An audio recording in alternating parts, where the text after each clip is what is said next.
Magandang araw po sa inyong lahat, mga kaibigan. Pag-usapan po natin ngayon ang tungkol sa Law of Moses. Dahil sa ngayong panahon po ay marami ang nagtuturo na ang kaligtasan ay binabase pa rin nila sa law or ginagawa nilang requirements ito para sa kanilang kaligtasan. Ano ba ang law or Law of Moses? Ang Law of Moses ay ang covenant system na ibinigay ng Diyos, hindi ito para sa buong mundo. Specifically po, para lang ito ay sa Israel at hindi kasama ang mga Gentiles. No? Kasi ang mga taga-Israel lang po ang may covenant or tipan sa Diyos para sila ay bigyan ng law. So, sino ba dito ang audience o sino ba talaga ang binigyan? No? Basahin natin sa Deuteronomy chapter 5 verse 1. No? At tinawag ni Moises ang buong Israel at sinabi sa kanila, dinggin mo o Israel ang mga palatuntunan at mga kahatulan na aking sinalita sa inyong mga pakinig sa araw na ito, upang matutunan ninyo sila at ingatan at isasagawa sila. No? Ito po ay mga palatuntunan o mga kahatulan dahil ito ay batas na ibinigay sa kanila. No? Verse 2, ang Panginoong ating Diyos ay nakipagtipan sa atin sa Mount Sinai. Verse 3, hindi pinagtibay ng Panginoon ang tipan ito sa atin mga magulang, kundi sa atin at sa atin ngang nangarirитong lahat na buhay sa araw na ito. So malinaw dito sa verse na ang kausap ni Moises ay mga taga-Israel. So ano ang purpose? Covenant ito sa buong Israel. Bakit ibinigay ang law? Ano ang purpose? O ano ang ibig sabihin? Hindi para iligtas, kundi para ipakita ang holy standard ng Diyos. Ano ba ang holy standard ng Diyos? Kasi po, ang Diyos ay perfect, no? Di gaya ng tao, no? Perfect. So, alamin natin kung ano ang holy standard ng Diyos, no? Walang kasalanan, walang pagkukulang, walang pagkakamali, walang transgression, walang iniquity, at walang failure. Basahin natin sa Romans 7 verse 12. Ang sabi dito, kaya nga ang kautusan ay banal. Ang law ay banal or kautusan. At ang utos ay banal at matuwid at mabuti. No? Kasi po, ang utos ng Diyos sa kanila, ito po ay mga batas na dapat nila sundin. Kung ang kalooban ng Diyos tungkol sa kabanalan, nandyan na lahat para sundin ng mga taga-Israel. Number 2, para i-reveal ang kasalanan. By the law is the knowledge of sin. Romans 3 verse 20. Sa pamamagitan ng kautusan ay ang pagkakilala ng kasalanan. Kung walang law, hindi mo alam na nagkasala ka na. Parang X-ray machine. Diagnostic lang ba siya? Hindi siya talaga pagpapagaling. Diagnose niya lang yung sakit mo. So, yan ang trabaho ng law o pinapakita sa iyo. So, number 3, para ipakita ang impossibility ng works for salvation. Dahil lahat tayo ay makasalanan. Romans 3 verse 23, ang lahat ay nagkasala at hindi nakaabot sa kaluwalhatian ng Diyos. Kung kaya ng tao sundin perfectly, hindi na sana kailangan si Kristo, no? So, number 4, para i-preserve at i-separate ang Israel. May dietary laws, civil laws, ceremonial laws, para ma-distinguish sila sa mga hintil. So meron pong tatlong kategorya ang law sa Biblia. Kasi po yung iba hindi nila alam, akala nila yung law ay isa lang, o itong natawag na law of Moses, no? Ito po ay may tatlong kategorya na dapat natin malaman. Una-una po, ito po ang moral law, no? Ang moral law po, ito ay ang Ten Commandments, holiness or ethics. Pero ito ay hindi shadow, kundi standard siya.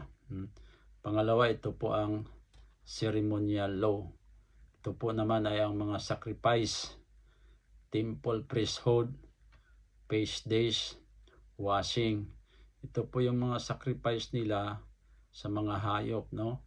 Kailangan nila ng magpatay ng hayop para maialay nila doon sa temple, no? Para sa kanilang mga kasalanan. Kasi po every year sila po ay nag-aalay ng hayop para sa kanilang kasalanan.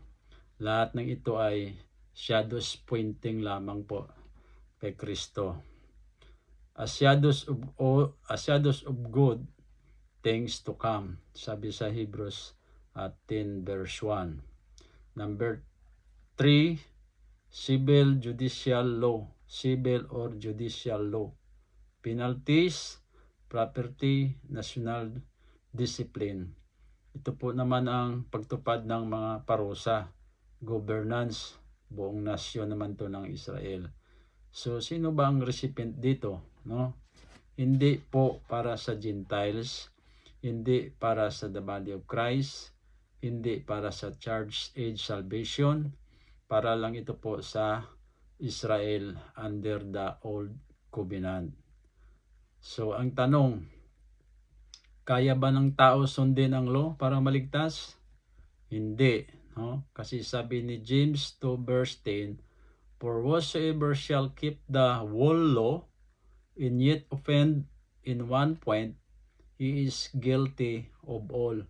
So, ibig sabihin, isang bisis ka lang magkamali, guilty na ang buong law. Kasi hindi tayo perpekto, lahat tayo ay makasalanan, no? So, bakit may sacrifice na sinasabi, no? Kasi kapag may kasalanan, siyempre may blood atonement na sinasabi, pero temporary lang ito. Hindi siya final payment talaga, no? Sabi sa Hebrews 10 verse 4, it is not possible that the blood of bulls and goats should take away the sins, no? Hindi posible na ang dugo ng kambing or guya ang makapag-aalis ng kasalanan natin. Hindi. Ibig sabihin, yung sacrificial system ay placeholder siya. Si Kristo ay ang pinaka-final payment. So ang tanong, paano ba natapos ang law? Sino ang tumapos nito? Hindi tinigil ng tao, kundi tinapos ni Kristo sa cross mismo, no? Sabi ni Pablo sa Romans 10 verse 4, Christ is the end of the law for the righteousness. Ang sabi pa ni Jesus sa Mateo 5 verse 17, I came not to destroy but to fulfill. Sabi niya, pumarito ako para hindi sirain, kundi ipatupad. Lahat ng ito po ay na-fulfill ni Kristo sa cross, no? Kasi po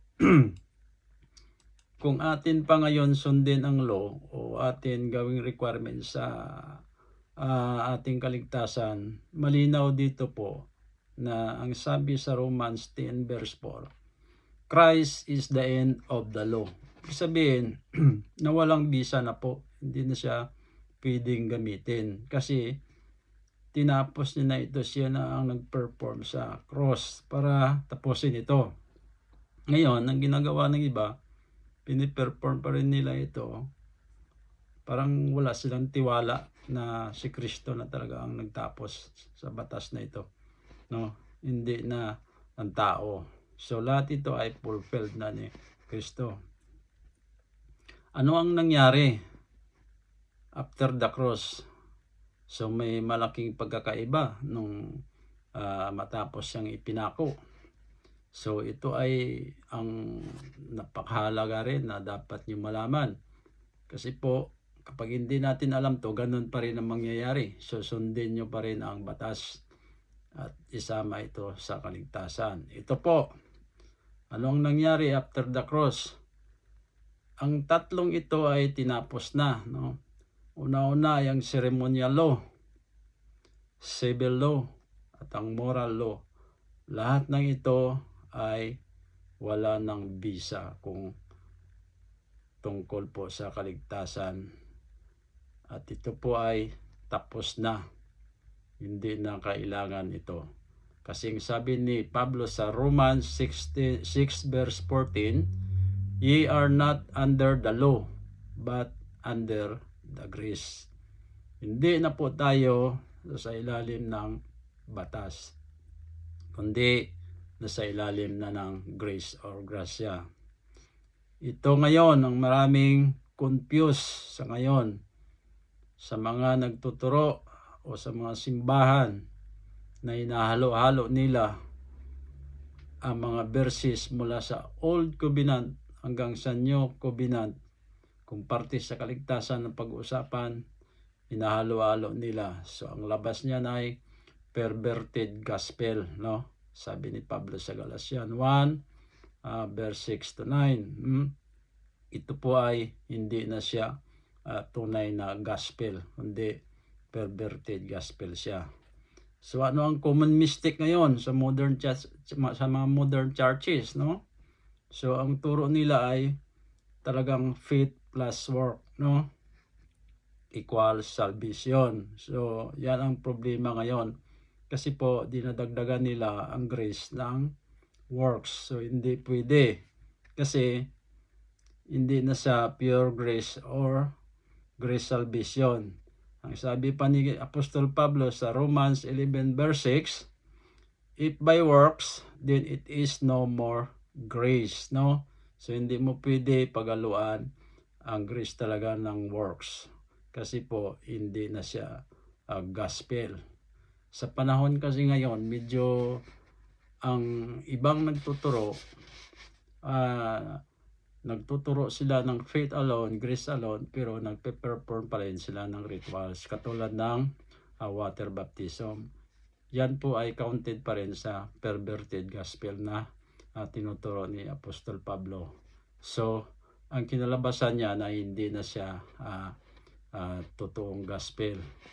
Dahil po yan ay may sumpa, no? Sa Galatians 1:8 verse 9, ang sabi ni Pablo, kapag ibang ebanghelyo ang tinuturo ninyo maliban sa ebanghelyo ko, kayo po ay susumpain ng Diyos, no? So dapat po ang ituro natin ay gospel lang ni Apostol Pablo na walang halong gawa, faith alone, Christ alone, grace alone. Sana po may natutunan sa video ito at may naintindihan. At salamat po sa Diyos na na-deliver ang mensahe ng biyaya at katotohanan. God bless. Salamat po.